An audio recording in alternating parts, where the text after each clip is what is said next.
అన్నట్టు cinema ticket రేట్లు పెంచడాన్ని CPI senior నేత నారాయణ తప్పుపట్టారు. ఇలా రేట్లు పెంచడం వల్లే ఐబొమ్మ రవి లాంటి వాళ్లు పుట్టుకొస్తున్నారని తెలిపారు. రవి అరెస్ట్ చేసే నైతిక హక్కు ప్రభుత్వానికి లేదన్నారు. సినిమా టికెట్ రేట్లు పెంచి సామాన్యులను దోచుకుంటున్నారని నారాయణ మండిపడ్డారు. అఖండ 2కి సినిమా రేట్లు పెంచుతున్నట్టుగా రాష్ట్ర ప్రభుత్వం ప్రకటించింది. ఇలాంటి ప్రకటన ద్వారా కదా ఐబొమ్మ రవి లాంటి వాళ్ళు పుట్టేది. మీరు కోట్ల రూపాయలు ఖర్చు పెట్టి సినిమాలు తీసేసేవాళ్ళు ఆ డబ్బులు మొత్తం ప్రజల మీద భారం వేయాలని ప్రయత్నిస్తుంటే ఇది ఎవరికి న్యాయం? కాబట్టి ఇంకా ఈ విలువైన కాస్ట్లీగా ఉన్న సినిమాను చూడడానికి ఇష్టమైన ప్రజానీకం ఐబొమ్మ రవి లాంటి వాడు చేసిన సినిమాలు చూస్తున్నారు. మీరే సూచిస్తున్నారు.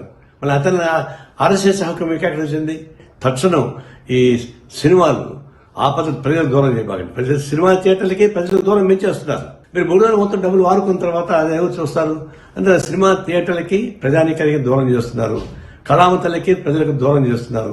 ఇది అత్యంత ప్రమాదకరమైన ధోరణి. ఇలాంటి విలాసవంతమైన జీవిత